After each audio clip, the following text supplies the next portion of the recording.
फर्ज को देखिए जो मैंने ऐसा के दरवाजा के अंदर डाला गया। बहुत से बीमार थे, कमजोर थे, लाचार थे वहां पर, और वो किस चीज का इंतजार कर रहे थे? बता सकते हैं हमें से कुछ?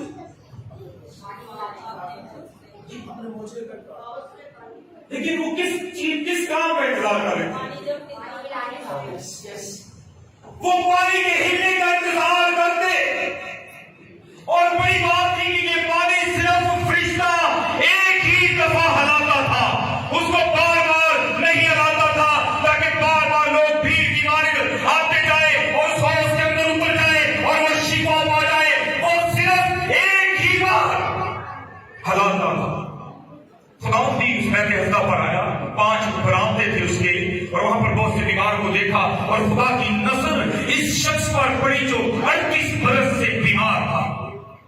इस रस्ते की ये बड़ी मुद्दत के अंदर, इस बीमारी के अंदर जिंदगी गुजार रहा है। उसने क्या कहा? क्या तू तंदुरुस्त होना चाहता है? क्या तू तंदुरुस्त होना चाहता है? वो अजीब सी नजरों से खुदावंद को देखने लगा। क्यों बोलो? ये कौन है? ना तो ये पानी हिलाने वाला लगता है, ना ये कोई मुझसे करने वाला लगता है, तो ये कौन है जो मुझसे कह रहा है क्या तू तंदुरुस्त होना चाहता है? वो नहीं जानता था जो मुझसे पूछता है वो शिफा का मांगता है। Hallelujah, hallelujah. क्योंकि बाइबल बताती है कि लोग उसे छूने की कोशिश करते थे, क्योंकि उसमें से कुव्वत निकलती और सबको शिफा बख्शती थी। हालेलुया। और उसने जब खुदावंद से ये कहा, और फिर उसने उसको शिफा दी। फकीर फरीसी भी पास खड़े थे, इस सारे माजरे को देख रहे थे, क्योंकि सबत के दिन काम करना रवा नहीं था। शरीफ के अंदर सबत का दिन कौन सा है? हफ्ते का। और ये कब शुरू होता था? गुरूबे आफ्ताब यानी जुमे की शाम से हफ्ते की शाम गुरूबे जो है उसके ग्रुप होने के सूरज के, आफ्ताब कहते हैं सूरज को। तो जुमे की शाम से हफ्ते की शाम तक ये सबक वो मनाते थे, और रवा था कि कोई इसके अंदर काम नहीं किया जाए। लेकिन खुदावंद ने उस दिन भी इस 38 वर्ष के शख्स को शिफा दी। खुदावंद ने दिलों का हाल मालूम किया, उसने कहा आसान क्या है? ये कहना कि तेरे गुनाह माफ हुए, या ये कहना उठो चारपाई उठा और चल फिर? क्या आसान था? ये आसान था काम? गौर से सुनिए, मैंने कहा है आसान क्या है? ये कहना कि तेरे गुनाह माफ हुए, कि ये कहना कि उठो चारपाई उठा और चल फिर? ये देखिए, ये आसान है भाई, तेरे गुनाह माफ हुए, लेकिन इसको शिफा देना टफ काम है। और वो भी जो 38 वर्ष के अंदर बीमार है। उन्होंने देखा ये काम कैसे हो गया। तो याद रखिए, खुदा के सामने कोई भी चीज नामुमकिन नहीं है। Hallelujah, hallelujah. वो सब कुछ करने की कुदरत रखता है। उस औरत को देखिए जो 12 बरस से बीमार थी, और अपनी बीमारी की हालत में अपना सब कुछ खर्च कर चुकी थी। बहुत से तबीबों से डॉक्टरों के पास गई, लेकिन उसका कोई इलाज ना कर सका। उसे मसीह के बारे में बताया गया। उसे कहा मेरे पास अब पैसे नहीं है उसको देने के लिए। कहा गया उसे पैसों की जरूरत नहीं है। अब उस औरत के अंदर एक ईमान पैदा हुआ, और वो ईमान क्या था? कि मैं खुदा के पल्लू को छूंगी तो क्या पाऊंगी? शिफा। लेकिन उसका ईमान उसके लिए काफी नहीं है। ईमान तो रख लिया कि मैं उसके पल्लू को छूंगी तो क्या पाऊंगी? शिफा। अब उसे यीशु के पास पहुंचना है। आज भी कलीसिया के अंदर कुछ लोग ऐसे होते हैं, ईमान तो रखते हैं, लेकिन सफराई के अंदर, किसे कहते हैं सफराई? सफर बड़े सादे से लफ्ज है। यस यस ये किताब के अंदर, और वो अब वहां पर है, और उसने ये कहा कि मैं जिस बात पर ईमान रखती हूँ कि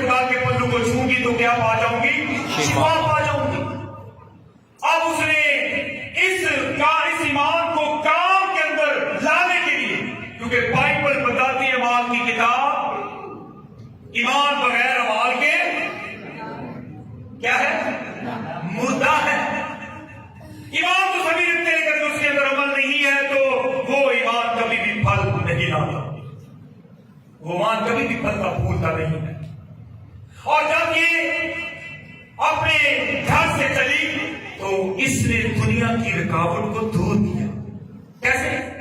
भाई खुदादी यीशु के दरमियान क्या थी? बहुत सी भीड़ थी और खुदा बीच में था।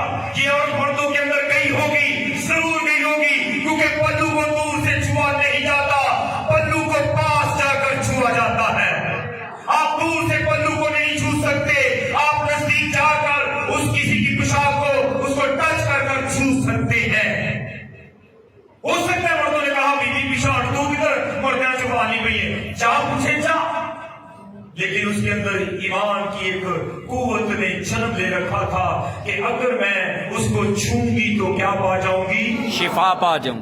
और उसने मर्दों को किसी ना किसी तरह से पीछे करके खुदा के पल्लू को छू दिया। खुदा ने कहा मुझसे कुव्वत निकली, किसने मुझे छुआ? शकील कहने लगे खुदा तुझे कोई ख्याल आया किसी ने तुझे नहीं छुआ? उसने कहा नहीं, कुव्वत मुझे से निकली है। क्या निकली है? कुव्वत। और आज हम इसी बात को सीख रहे हैं कि सब लोग उसे छूने की कोशिश करते थे, क्योंकि उसमें से कुव्वत निकलती और सबको क्या बख्शती थी? शिफा बख्शती। और जैसे ही उसने उसके पल्लू को छुआ वो शिफा, अपनी बीमारी से शिफा पा गई। और खुदा ने क्या कहा? जा बेटी, तेरे ईमान ने तुझे अच्छा किया। हालेलुया। तो मेरे चीजों, शिफा के लिए जरूरी है कि आप इस बात पर ईमान रखें कि आज का दिन मेरा है। मैं बेशक कलीसिया के अंदर पीछे खड़ा हूं, बेशक दरमियान में खड़ा हूं, बेशक आगे खड़ा हूं, लेकिन मैं अपने ईमान के अंदर, सफराई के अंदर सबसे आगे खड़ा हूं। और खुदा की नजर आज मुझ पर पड़ेगी और मैं दुनिया की रुकावटों को, दुनिया की तमाम मुश्किलात को आज पीछे करूंगा और खुदा की उस शिफा को अपने लिए, अपने बदन के लिए रसीद करूंगा। और खुदा वैसा करता है।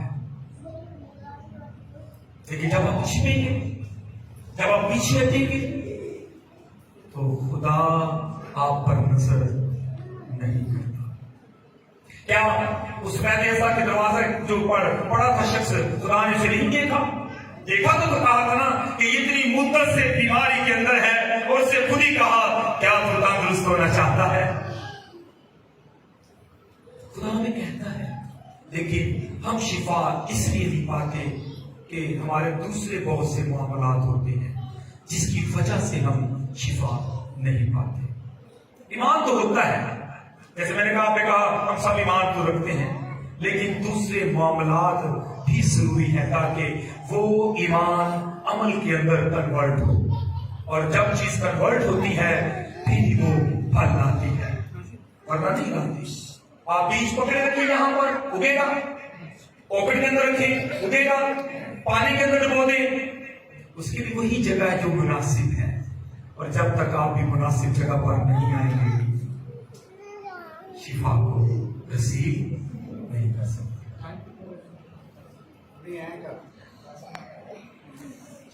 Thank you.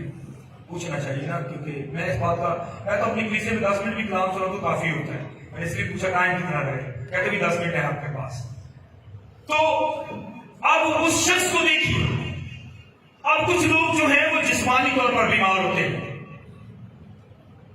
लेकिन कुछ लोग रूहानी तौर पर बीमार हो सकते हैं।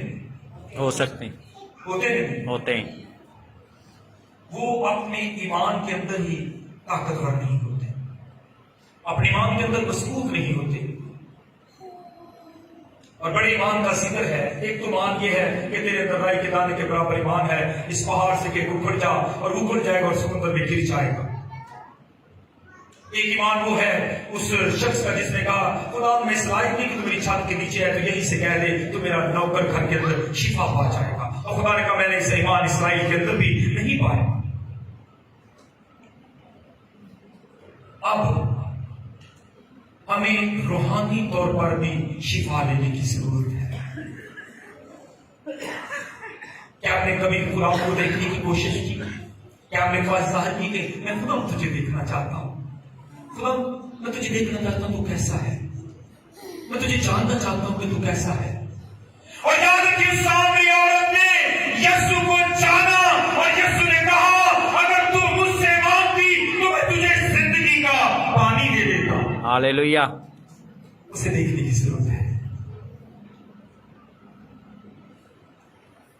उसे देखने की जरूरत है।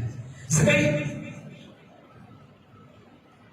वो फिर नहूम से खुदा चार यरूशलेम हुई और उसे पता चला कि खुदा यहां से गुजर रहा है। उसने क्या किया?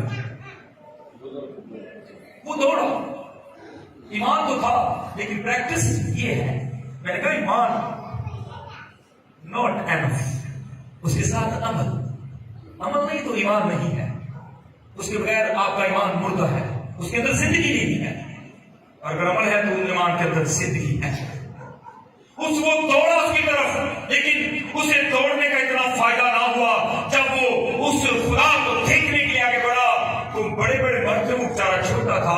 फिर उसे कहा, पीछे हो, तू किधर बढ़ी जाए।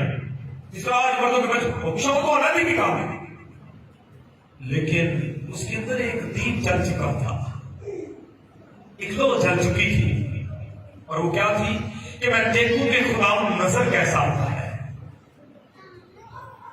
और किसी तरह में उसकी जिंदगी बदलती।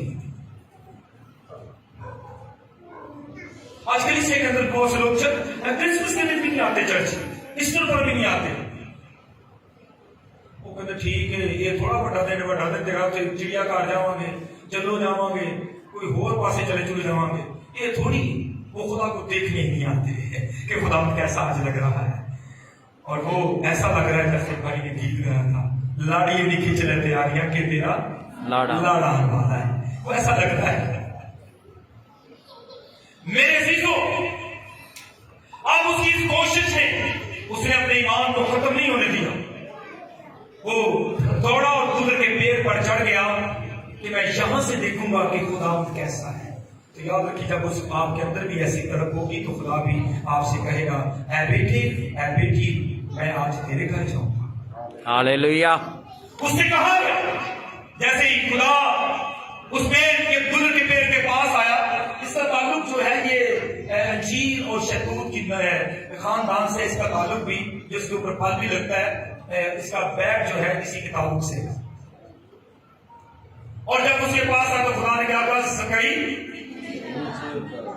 ये है, जब आप देखने की कोशिश करते हैं तो खुदा बंद और दूधे और दिल के ख्यालात से वाकिफ है। वो जानता है कि आपको क्या चाहिए। और जब वो नीचे उतर आया, खुदा उसके घर के अंदर गया, फकीर फरीसी गुड़गुड़ाने लगे, ये तो गुनहगार शख्स के यहां जा उतरा है। तो खुदा ने क्या कहा, इब्ने आदम खोए को ढूंढने और निजात देने आया है। Hallelujah, hallelujah. और उसकी जिंदगी बदल गई। वो जो भी रुपया पैसा लोगों का खाता था, खुदा उसने, जब उसने खुदा को कबूल कर लिया, जब उसने अपने दिल को खुदा को दे दिया, तो बाइबल बताती है उसने इकरार किया, कन्फेस किया कि अगर मैंने किसी से कुछ ना हक लिया है तो उसे 4 गुना वापिस करता हूं। और वो रूहानी तौर पर शिफा पा गया। उस शख्स को देखिए जो अंधा था, बड़ी चीखें मार रहा है, उसे पता चला कि खुदा यहां से गुजर रहा है। तो उसने क्या किया, जोर जोर से चलाना शुरू कर दिया।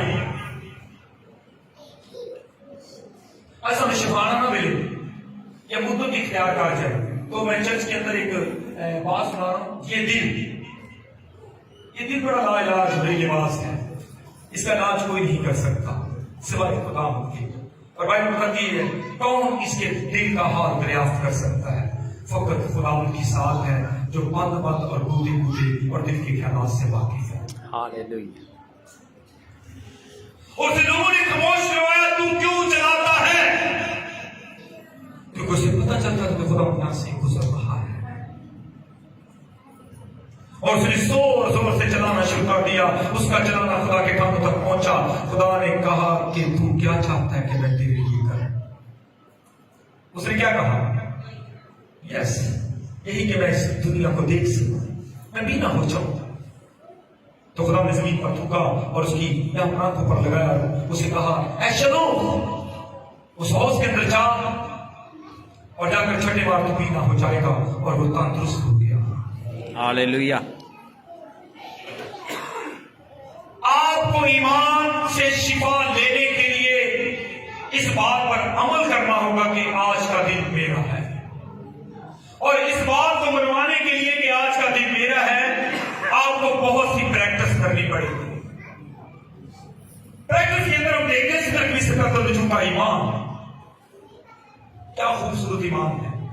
नबूकदनेस्सर बादशाह ने एक मूर्त बनवाई, कितनी चौड़ी, कितनी लंबी, 60 हाथ चौड़ी और 90 हाथ ऊंची, और सोने की बनवाई, और याद किया बाबुल के नस्ब के अंदर उसको नस्ब करके कहा कि हर कोई आए और इस मूर्त को क्या करे। लेकिन सिर्फ मिस्र का तर्जुमा ने जब इसके पास सिपाही गए, उनका वो जाओ तो अपने बादशाह को कहते सीधे सजदा नहीं करना है, क्यों नहीं करना, ये बादशाह तो उनको वापस आए। बादशाह गुस्से चढ़कर फट गया, आप ही सजदा क्यों नहीं करना। क्या कि हम सिर्फ अपने जिंदा खुदा को ही सजदा करते हैं। हालेलुया। बादशाह ने कहा, क्या तुझे पता है कि मैं इस आग को ज्यादा बढ़ाकर 7 गुना तेज कर सकता हूं, और आपको इसके अंदर डालने का हुक्म मेरे पास है।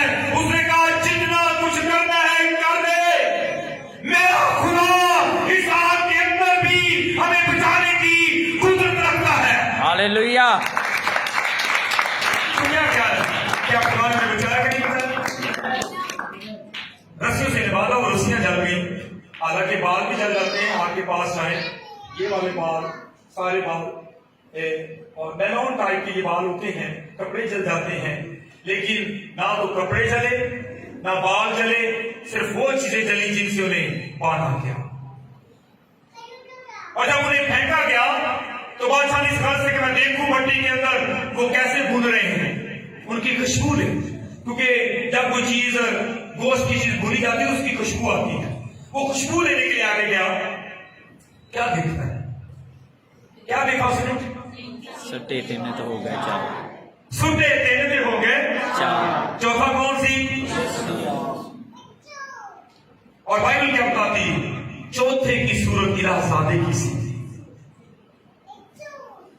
वो कलमा मुजस्सम पहले आग के अंदर उतर गया। हालेलुया। इससे पेश तक मीकाईल या जिब्राइल उन्हें बचाते, वक्त लगना था, वहां से आते जहां पर भी वो रहते हैं, लेकिन खुदा पहले से उस आग के अंदर मौजूद था और उन्हें कुछ जरूरत ना पहुंचा। मुनादी क्या करवाई गई, और जिस खुदा को ये मानते हैं, जिस खुदा को सिदरत मिस्र और अब्दुल नजूम मानते हैं, आज के बाद बाबुल का हर शख्स उसी की इबादत करेगा। हालेलुया। इसलिए लोग उसे निकलने की कोशिश करते थे और शिफा पाते थे, क्योंकि कुव्वत उसमें से निकलती थी। इस ईमान के साथ खुदा के पास आए कि वो मुझे छुएगा और मुझे शिफा बख्शेगा। अगर मैं जिस्मानी तौर पर बीमार हूं तो मुझे सेहत बख्शेगा, अगर मैं रूहानी तौर पर बीमार हूं तो वो मुझे भी सेहत बख्शेगा। ज़करिया तो देखिए वो बीमार नहीं था, लेकिन एक बीमारी उसके अंदर थी और वो उस बीमारी से आजाद हो गया, और उसके बाद उसकी जिंदगी बदल गई। आज भी इब्ने आदम खोए हुओं को ढूंढने और नजात देने के लिए तैयार है, लेकिन शिफा हमें तभी मिलेगी जब हम ईमान के साथ, अमल के साथ, और इस ईमान के साथ कि आज का दिन मेरा है, खुदा की सफर आई के अंदर उसके पहले दर्जे बनाए। अब ये नहीं कि शिफा पाने के लिए पिछले बंदे जगह आ जाओ जिन्हें शिफा पानी, रूहानी तौर पर, ताकि खुदा की नजर आप पर पड़ जाए। वो ईमान की सफर आई है कि आप किस सफर आई के अंदर खड़े हैं, ताकि खुदा का हाथ इस पर बढ़े और खुदा में शिफा बख्शे। सो खुदा इस मुकद्दस कलाम के बड़े और सुलझाने पर